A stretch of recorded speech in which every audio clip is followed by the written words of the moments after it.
Assalamualaikum warahmatullahi wabarakatuh. Kembali lagi di channel Fun Zenius. Belajar fun pasti Zenius.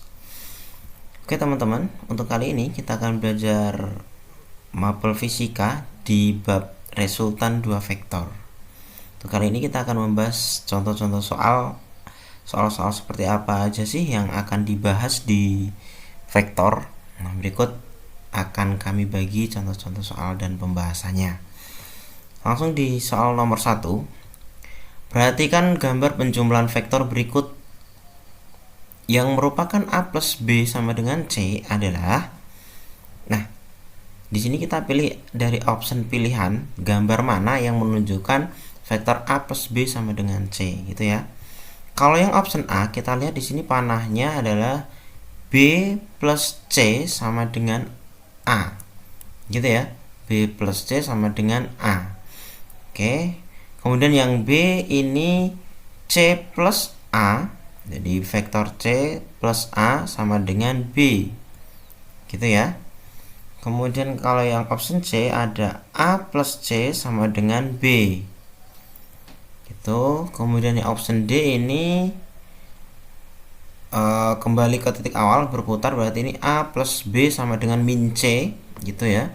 Atau bisa juga A plus B plus C sama dengan 0 gitu. Kemudian yang option E di sini A plus B sama dengan C. Nah, gitu. Berarti jawaban yang paling tepat adalah E. Jadi teman-teman, ada soal gambar seperti ini kita hanya perlu melihat panahnya ya. Panahnya mana yang melanjutkan gitu dan mana yang jadi resultannya gitu ya. Udah. Kemudian di soal nomor 2 ini kita mulai menghitung.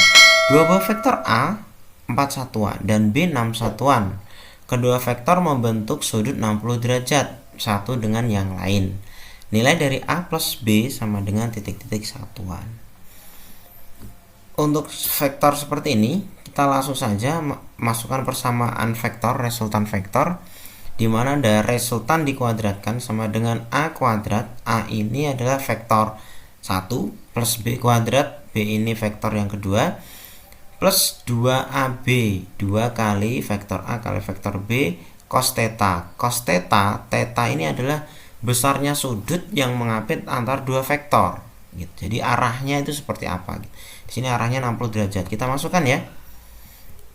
Jadi ada A nya 4, kita anggap 4 kuadrat, B nya yang 6 kuadrat, plus 2 kali 4 kali 6 cos 60. Oke, kalau kita hitung 4 kuadrat 16, 6 kuadrat 36, 2 kali 4 kali 6 48, cos 60. Cos 60 ini kita lihat dari nilai dari sudut-sudut istimewa. Ini kalian biasa dipelajari di mapel matematika ya. Di trigonometri, sinus, kosinus. Di sini kita hanya mempelajari yang sudut istimewa saja. Ada sin 0, 0, sin 30 setengah dan seterusnya. Ada cos 01, cos 30 setengah, akar 3 dan seterusnya. Dan di sini cos 60. Cos 60 itu nilainya adalah setengah ini ya. Nah, jadi nilai R kuadratnya adalah kita tinggal jumlahkan 16 tambah 36 52. Hati-hati ya. Jangan dijumlahkan sampai 48. Nah, ini sama ini 48 sama cos 60 itu perkalian. Jadi 48 kali cos 60 tadi setengah gitu ya. Jadi nilai akhirnya 52 plus 24 ditambahkan 76 dan R-nya adalah akar 76. Karena ini kuadrat jadi di akar gitu ya. Jadi jawabannya adalah option D. Oke, mudah kan? Kemudian di soal selanjutnya. Nah, ini sama nih soalnya nih. Dua vektor A dan B 4 dan 6 satuan. Kedua vektor membentuk 60 derajat. Tapi yang ditanya adalah nilai A min B. Oke ya, A min B bukan A plus B. Beda di sini. Bedanya di mana? Kita lihat di persamaannya. Nah, yang beda adalah ada di tanda min di sini. Kalau tadi kan plus, di sini plus. Kalau di sini min, berarti di sini pakainya min. Gitu ya, bedanya cuma di situ, gampang. Tinggal dimasukkan angkanya. Oke, sama seperti tadi, tandanya di sini tetap min gitu ya. Kemudian dimasukkan lagi sama seperti tadi ya, 16 plus 36 min 48 cos 60. Cos 60 tadi berapa? setengah ya, kalau kita lihat tadi ya sambil menghafal. Kemudian kalau kita hitung 52 dikurangi 48 kali setengah, berarti 52 dikurangi 24. Yang tadi dijumlah sekarang dikurangi. Berarti nilainya adalah 28. Semakin kecil ya, R-nya berarti akar 28. Jawabannya adalah B. Oke, saya rasa mungkin persamaan dari resultan vektor ini cukup panjang. Jadi banyak-banyak berlatih, banyak-banyak latihan, nanti lama-lama kita akan terbiasa menghitungnya. Oke, soal selanjutnya di soal nomor 4. Dua buah gaya satu titik tangkap saling tegak lurus. Ya, di sini dua vektor yang saling tegak lurus. Kemudian besarnya masing-masing 12 Newton dan 5 Newton.